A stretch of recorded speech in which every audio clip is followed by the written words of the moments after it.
다시 켜고 되고 있죠.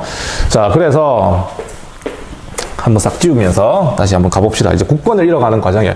지금까지는 러일 전쟁이 사실은, 그러니까 이거 러시아와 일본이 왜 대결하고 있었는가. 그리고 이제, 러일 전쟁 과정 자체가 이제 국권을 상실하는 과정이기 때문에, 같이 이제 1904년 이후에 우리가 국권을 잃어가는 과정을 갖다가 차근차근 보도록 하겠습니다. 자, 일단 지우고. 쌤이 이거 지금 점심시간에 밥도 안 먹고 찍고 있는 거예요, 지금. 알겠어요? 밥도 안 먹고 찍고 있는데, 너네, 꼭 봐야 됩니다. 알겠어요? 응? 자, 방금 얘기했던 건 중요한 건 러일 전쟁이 발발했다는 거야. 딴 거 없고요. 알겠습니까? 뭐 의아하다는 사건 이딴 거 다 필요 없고, 러시아는 만주를 포기할 수 없었고, 그 다음에 한반도도 포기할 수 없는 상황에서 일본과 대결하고 있었다. 삼국 간섭 이후에. 그러다가 일본이 이제 전쟁을 걸어왔다. 그게 1904년 러일 전쟁이다. 러일 전쟁 배경에는 일본의 영일 동맹이 큰 역할을 했었다. 그게 답니다. 자, 이제 일본의 국권 피탈 과정. 일본이 우리를 어떻게 식민지로 만들어 가는지 한번 보겠습니다. 자, 대한제국은 중립을 선언했어요. 알겠습니까? 자, 여기다 적을게. 1904년에 드디어 러일 전쟁이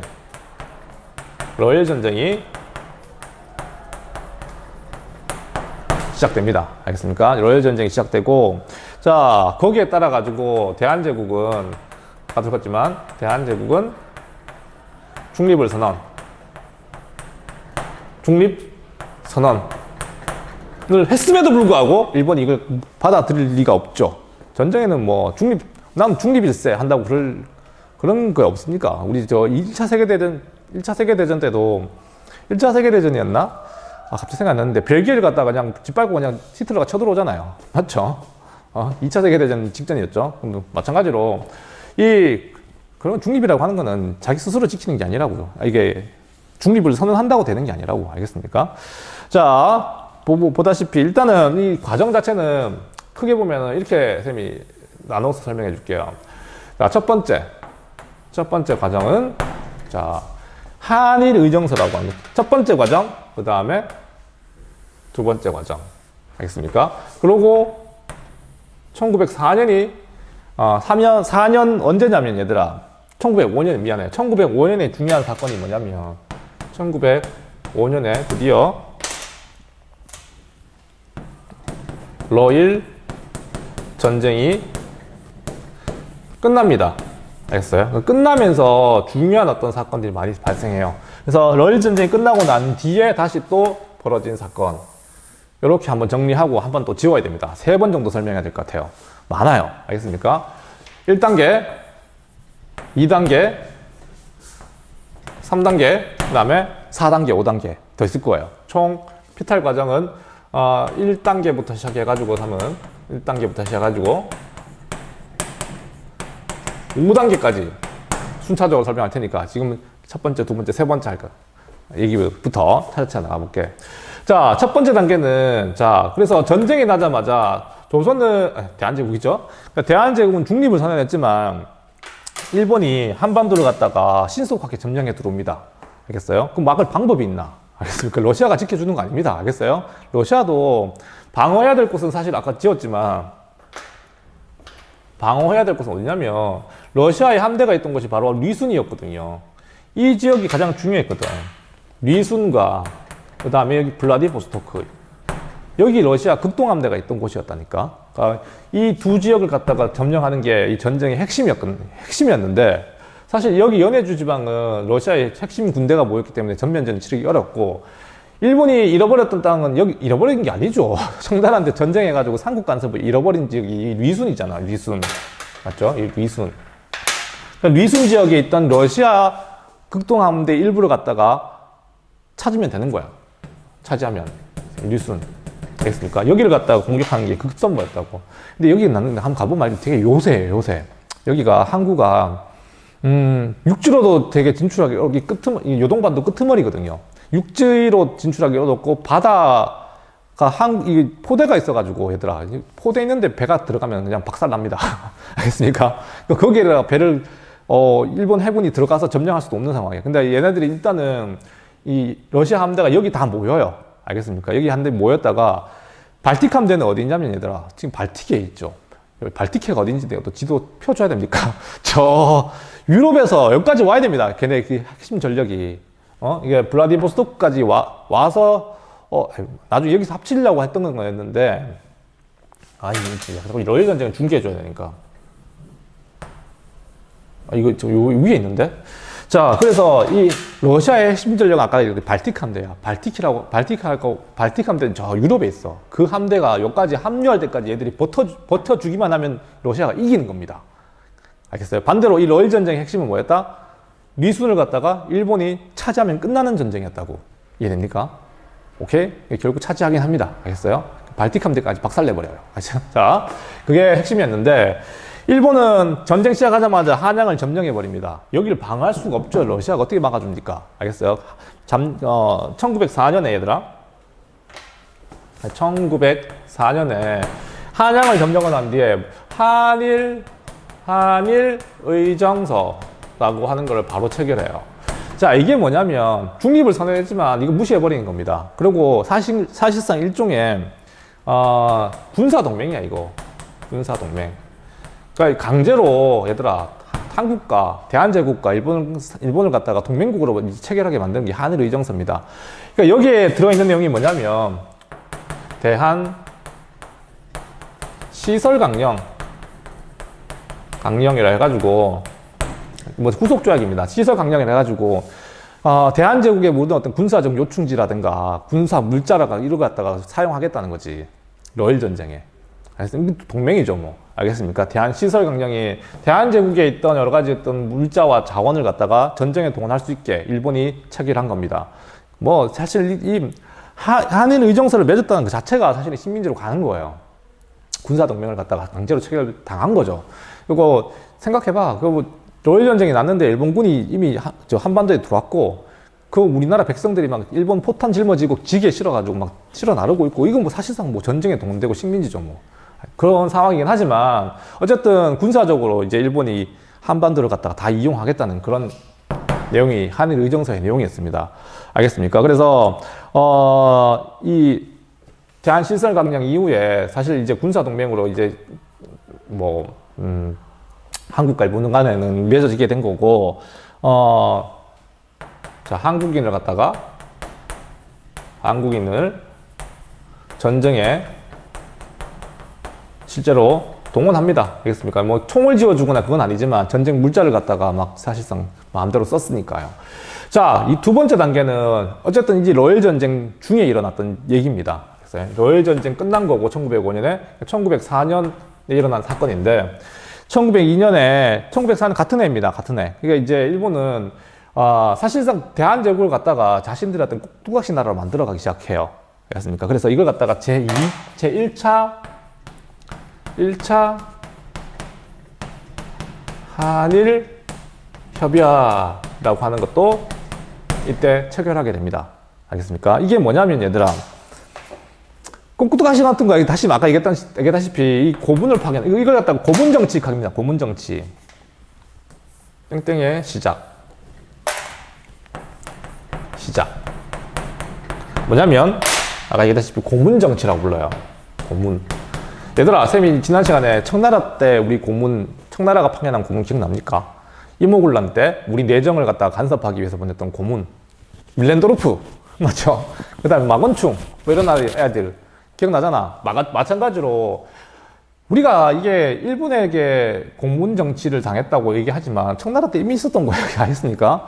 이미 있었던 거라서 우리가 그런 걸 다 무시하고 일본이 한 만행만 기억하니까 맞죠?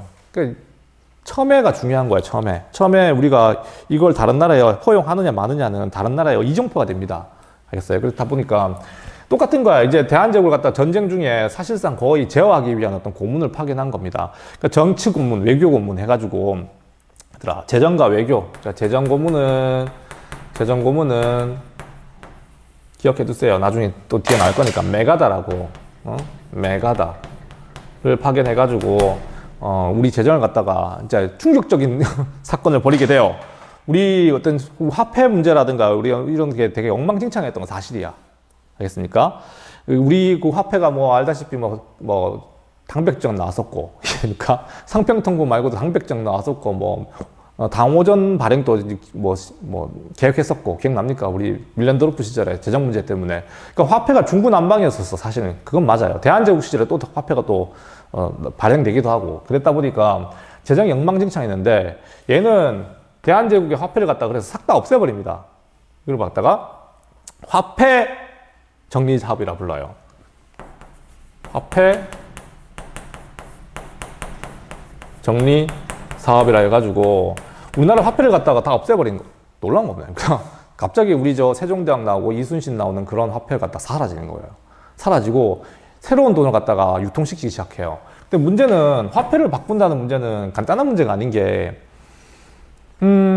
얘들아, 너네 가지고 있는 돈 같은 거 있잖아. 물론 이게 원래 있는 돈 그대로 바꿔주면 되겠지만 보통 시장에서 사용하는 화폐들 보면 너네 시장 가봤습니까? 할매들 이렇게 막 장사할 때 쓰는 돈들 봤습니까? 물 묻어 있고 찢어져 있고 화폐 그런 돈 많잖아. 그런 거 가지고 보통 이게 생활하고 있다고. 근데 그 가치가 다른 게 아니잖아요. 똑같은 거잖아. 맞죠? 근데 이게 화폐 정리 사업은 그런 거 싹 다 무시하고 1대1 교환을 안 해줍니다. 그러다 보니까 우리나라 상인들이 몰락하는 계기가 돼요. 어쨌든 간에. 그러니까 이게 화폐 정리 사업은 우리나라의 금융을 갖다가 일본에 종속시키는 결과를 가져와요. 나중에 더 설명해 볼게요. 어쨌든 제1차 한일 협약 시기에 재정 고문으로 왔던 메가다 쇼타로에 의해서 이루어진 사건입니다. 제일den권으로 화폐를 갖다 바꾸는 작업. 그 다음에 외교 고문. 우리나라 외교도 이제는 사실상 일본이 제어하겠다는 거지. 그렇게 했었잖아요, 밀렌도르프가. 그래서 자, 그때 뭐 밀렌도르프의 어떤 그 입장 자체는 오직 청나라를 위한 어떤 그런 정책은 아니었지만 어쨌든 외교 고문 스티븐슨이라고 갔었어요. 스티븐슨. 미국인이에요, 미국인. 알겠어요? 미국인이 이 당시에 대한제국의 외교 고문으로 앉히게 되고 사실 일본의 꼭두각시죠. 그 일본이 대한제국의 어떤 외교 정책을 갖다가 감시하기 위해서 보내준 이 사람이었습니다. 나중에 장인하는 열사, 전명훈 열사가 싹 다 죽여버린다. 싹 죽여버리죠. 알겠습니까? 어쨌든 이 스티븐슨 나중에 죽죠. 우리나라 독립운동가들이 해가지고 돌아가십니다. 알겠습니까? 이렇게 이제 제1차 한일 협약을 통해 가지고 우리나라의 재정과 외교를 갖다가 사실상 일본이 제어하려고 하는 모습들, 러일 전쟁 중에 이뤄진 사건들입니다. 알겠습니까? 자, 그러다가 러일 전쟁이 끝난 거예요. 러일 전쟁이 끝났어요. 자, 러일 전쟁은 구체적인 어떤 뭐 전개 과정 얘기하면 너무 길어지니까 알겠습니까? 그만두고요. 그러니까 리순 이 지역을 갖다가 일본이 점령하고 심지어 발틱 함대가 이렇게 오고 있었는데 이걸 일본이 동해 해상에서 박살내 버렸습니다. 너네 그래서 동해 우리 울릉도 앞바다가 사실은 되게 역사적인 장소예요. 울릉도 출신 얘기했잖아요. 울릉도 앞바다에 러시아 함대가 진짜로 침몰해 있거든요. 거기 러시아 함대에 무슨 뭐 보물이 있다든지 뭐 이런 소문이 돌아가지고 계속 뭐 이렇게 뭐 탐사하고 막 했던 건데 어쨌든 뭐 최근에 뭐 찾았다는 얘기도 나오고 근데 보물은 없었다나? 하여튼 있었나? 모르겠지만 뭐 그런 얘기 나왔는데 어쨌든 이 동해 앞바다가 러시아 함대하고 일본 함대가 맞붙어가지고 결국 일본이 승리했던 장소가 저기입니다. 독도라고 하는 곳이 있잖아, 얘들아. 러일 전쟁 직후에 임자 없는 땅이 나오잖아. 러일 전쟁하고 되게 연관이 있는 곳이 바로 저것 때문이에요. 저기서 일본이 있잖아. 승전하고 난 뒤에 그 소식을 전했던 곳이 독도거든요. 그 독도 근처 전부 다 러일 전쟁 그 전쟁터였습니다. 알겠습니까? 일본한테는 굉장히 중요한 어떤 그 전략적 요충지이자 역사적 장소인 거지, 독도는. 알겠습니까? 걔네들이 괜히 거기 먹으려고 하는 거 아닙니다. 알겠어요? 이것도 되게 뭐 이 당시 뭐 일본 해군을 이끌었던 게 도고 헤야치로라고 알고 있는데 이 도고 헤야치고 되게 유명한 사람이에요. 이 사람 또 되게 예측을 잘했죠. 이 블라디보스토크로 가는 이 경로를 갖다가 동해로 갈 건가 일로 갈 건가 이걸 두고 많이 고민했는데 결국 분명히 대한해협을 빠져나갈 것이다라는 걸 예측하고 알겠습니다. 러시아 함대가 돌아서 못 간다고 생각하고 알겠습니까? 여기를 지키고 있었고 실제로 러시아 발틱 함대 이쪽을 지나가는 걸 당연히 다 봤죠. 알겠습니까? 보자마자 여기서 이제 대한해협부터 시작, 스시마 해전, 그 다음에 동해 해전 거치면서 그 유명한 발틱 함대가, 이 유서 깊은 발틱 함대가 이 몰락하는 순간을 여기서 이제 일본이 만들어낸 거죠. 알겠습니까? 하여튼 뭐 그런 어떤 러일 전쟁의 구체적인 얘기는 다 때려치우고요. 러일 전쟁 끝난 거야. 누구의 승리로? 누구의 승리로? 일본의 승리라고 말할 수 있겠지만 이 당시에는 비긴 걸로 했었어요. 알겠습니까? 왜냐면 러시아가 그냥 전쟁을 그만둔 거였지. 러시아가 지금 해군이 뭐 망한 거지 아직 육군은 남아 있거든요. 그러니까 다시 말하면 이 당시 이 러일 전쟁은 이렇게 말 청일 전쟁도 사실 마찬가지야. 청일 전쟁도 청나라가 함대를 많이 잃었어요. 잃긴 일 많이 잃었지만 그 해군력 전체가 몰락한 건 아니었거든. 그러니까 청나라 내부에서 전쟁을 스스로 그만둔 거죠. 왜냐면 북양 함대가 너무 힘이 셌거든요. 그러니까 정치 논리에 따라서 그냥 패배를 인정한 것 뿐이지 사실 청나라가 더 싸우면 일본을 이길 수 있습니다. 이길 수 있는데 그냥 전쟁을 그만둔 거예요. 마찬가지로 이 당시 러시아도 전력을 다해서 싸우면요 충분히 이길 수 있는데 전 내부적인 상황 뭐 이런 걸 고려해가지고 그냥 전쟁을 그만둔 거죠. 그러니까 일본 사실 이 당시 전력을 다해 싸웠습니다. 일본은 달라요. 일본은 진짜 전력을 다해 싸웠는데 어쨌든 더 이상 장기전 가면은 싸우기 힘드니까 이 중재를 요청하죠. 중재가 이게 맞나? 중재? 어이? 내가 글자가 갑자기 맞아요. 중재. 그러니까 중재가 이제 미국에 의해서 이루어지게 돼요. 알겠습니다. 미국에서 이루어지게 되고 그래서 미국은 러일 전쟁을 갖다가 중간에 이제 그만하자. 이제 중재 공격으로 등장하면서 러시아도 전쟁을 그만두게 됩니다. 알겠습니까? 자, 그러면서 미국도 있잖아. 참 나쁜 놈인 게 미국도 이 전쟁에 참여하진 않았지만 중재국 역할을 하면서 이권을 많이 가져갑니다. 대표적인 게 뭐냐면 가즈라,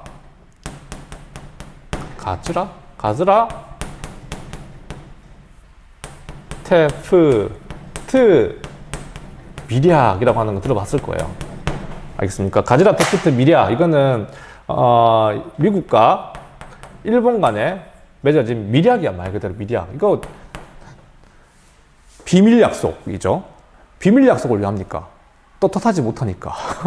알겠습니까? 당연한 거지. 왜냐면 일본은 그렇다 쳐도 미국은 대한제국하고 이러면 안 돼. 우리가 조미수호 통상조약 기억나나? 1882년에 미국이 가장 먼저 통상 수교했잖아요. 맞죠? 그러니까 우리가 미국에게 그리고 최애국도 해주면서 굉장히 외교적으로 잘해줬단 말이야. 근데 이 나라가 대한제국이 망해가는 이 현실 앞에서 그 다음에 이 정치 논리 앞에서 러시아가 망하는 이렇게 몰락하는 것도 봤잖아요. 이 일본의 편을 들어준 겁니다. 대한제국하고 조미수호 통상조약 맺어가지고 잘 지내왔음에도 불구하고 다 싹 다 무시하고 이 뭡니까? 이 내용 자체가 미국은 필리핀을 갖다가 사실상 지배하는 걸 일본에게 인정받고 일본은 당연히 어디를 지배한다는 거야? 맞아, 조선반도죠. 조선을 갖다가 지배하는 걸 인정한다는 걸 미국에게 약속받은 미리학, 가즈라 테프트 미리학을 체결하게 되죠. 더러운 겁니다. 국제정치라고 하는 게 이렇게. 알겠습니까? 힘이 없으니까. 실제로 되게 대한제국은 이거 맺어진지도 몰랐어요. 알겠습니까? 우리는 조미수호 통상조약에 거중조정이라는 조정이 있으니까, 항목이 있으니까 미국에게 계속 도움을 요청합니다. 알겠어요? 외교권을 뺏겼을 때. 알겠습니까? 뺏겼을 때 도움을 요청하는데 미국은 당연히 무시하죠. 알겠습니까? 이런 것들. 되게 힘없는 나라죠. 알겠습니까? 자, 그 다음에 또 우리 정산해야 될 나라가 있지. 일단은 영국. 요거 세 군데를 봐야 되는데, 알겠습니까? 가즈라 테프트 미리학. 이렇게 적어줄게요. 하고, 그 다음에 영국하고는 뭐가 있냐면이다. 영국하고 일본 간에는 이미 동맹국입니다. 맞죠? 동맹국이야. 우리가 지워버렸죠? 동맹국이었다. 그때는 러시아를 방어하기 위한 어떤 그 전략적 파트너로서 제1차 영일 동맹을 맺었지만 이때는 식민지를 갈라먹기 위한 조약이었어요. 이게 바로 제2차 영일 동맹이야. 영일 동맹. 영국으로서도 의외로 일본이 잘 싸웠던 거지. 파트너로서 되게 괜찮은 거예요, 일본이. 알겠습니까? 영국은. 동맹 안 맺어도 되는데, 영국은 되게 일본은 되게 귀여워. 잘 싸워. 알겠습니까? 아시아에서. 러시아도 물리쳐버리고. 영국은 정말 배팅을 잘한 거죠, 일본에게. 청나라보다는 일본이 훨씬 더 배팅할 만한 나라였던 건 맞죠. 그래서 이건 내용이 뭐냐면 얘들아. 마찬가지야. 영국은 이 당시에 사실상 인도를 갖다가 지배하겠다는 인도 지배를 갖다가 일본에게 양해를 구한 거고 얘들아. 그 다음에 일본은 어디야? 당연히 이거는 조선이죠. 조선에 대한 지배, 이권을 갖다가 사실상 인정한다는 게 영국의 합의사. 맞죠? 어쨌든 이 2차 영일동맹, 2차 영일동맹은 이 제국주의들, 국가들 간의 어떤 식민지를 갖다가 분할하는, 양해를 구하는. 그러니까 이게 얘들아, 일본이 청일전쟁을 겪고 난 뒤에 배웠던 중요한 그 외교적인 어떤 그, 얘들아? 아니네. 누가 들어온 줄 알았습니다. 외교적인 어떤 그 노하우예요. 그러니까 그 당시 청일전쟁을 승리로 이끌었음에도 불구하고 강대국 간의 어떤 이해관계 이걸 다 계산하지 못했거든요. 일본은요. 그냥 청나라하고 싸웠으니까 청나라한테 받으면 되지 이렇게 생각했지. 알겠습니까? 그게 결과적으로 삼국 간섭으로 이어진 거잖아. 먹은 거 다 토하고 그랬잖아요. 근데 일본이 이 당시에 러일 전쟁이 사실상 일본의 승리로 끝났지만 바로 조선을 갖다가 거의 뭐 식민지로 만드는 게 아니라 이권을 갖다 얘기하는 게 아니라 다른 나라들의 이해관계를 갖다가 서로 조정하고 인정해주고 하는 이런 국제적인 감각까지 길러졌던 거야, 이 10년 만에. 되게 맞죠? 일본이 정말 얄밉습니다. 맞죠? 그러니까 이렇게 내 건 이렇게 하고 네 건 이렇게 해줄게. 이런 어떤 외교적인 국제 정치까지 일본은 이미 습득한 거죠. 삼국 간섭을 통해 가지고. 알겠습니까? 그래서 영국에게 넘겨줘야 될 것, 그 다음에 미국에게 해줘야 될 것 다 해주고 이제 모아가는 거지. 마지막으로 남은 게 뭡니까? 전쟁 당사국이었던 바로 러시아와 일본 간의 문제. 이거는 아까 얘기했던 중재국이었던 나라가 어느 나라? 미국이잖아, 맞죠? 미국의 포츠머스라고 하는 곳이 있어요. 포츠머스 강화조약이라고 불러요. 강화조약. 전쟁 당사국이었던 러시아와 일본이 미국 땅에서 이제 강화조약을 체결하는 거지. 이 내용 자체는 뭐 딴 거 없지, 그 땅이. 러시아는 어디를 인정 안 한다는 거? 러시아는 그냥 땅 꺾고 조선에 했고, 러시아는 뭐, 이게 문제는 뭐냐면, 이렇게 적어줄게. 이렇게 해야 되겠다. 일본은 땅 조선이죠. 조선을 지배한다는 거지만, 러시아는 배상금을 물지 않았습니다. 배상금은. 그러니까 다시 아까 얘기했잖아. 이거 사실 비긴 거라고. 그러니까 비긴 거라고 하는 거라고. 원래 배상금이 없다는 거는, 원래 전쟁이 끝나면 전쟁에 진 나라가 피해 보상을 다 해야 되거든요. 전쟁에 대한 모든 책임을 지고 피해 보상까지 해야 돼. 망하는 겁니다. 전쟁 잘못하면. 알겠습니까? 그래서 이 배상금을 갖다가 지불하지 않는다는 것 자체가 러시아의 패배를 갖다가 일본도 이제 비긴 거라고 이제 인정하는 겁니다. 알겠어요? 그러니까 이것 때문에 일본 내부에서는 난리가 났었어요. 이 러일 전쟁이 있잖아. 너네 간단한 전쟁이 아니라니까. 0차 세계대전이니까. 일본의 피해가 엄청났습니다, 이거. 알겠습니까? 이 몇 개월만 전쟁을 더 했다가 일본 망했을 거예요. 근데 놀랍게도 그냥 전쟁을 그만둔 거라고, 이걸. 그러니까 러시아도 전쟁을 그만둬야 했고, 일본도 할 수가 없었어요. 할 수가 너무 피해가 컸기 때문에. 그럼에도 불구하고 청일전쟁하고 비교가 안 됩니다. 청일전쟁하고는. 그 정도로 피해가 컸는데 배상금도 못 받고 이 전쟁을 끝낸 거라고. 일본 내부에서 난리가 났었어, 사실 이것 때문에. 알겠습니까? 대신 조선을 얻어왔지 않니라고만 얘기하는 거야. 알겠습니까? 그러니까 일본은 조선은 절대 포기할 수 없는 지역이죠. 왜냐하면 전쟁 대신 얻은 거니까, 이거 배상금도 없이.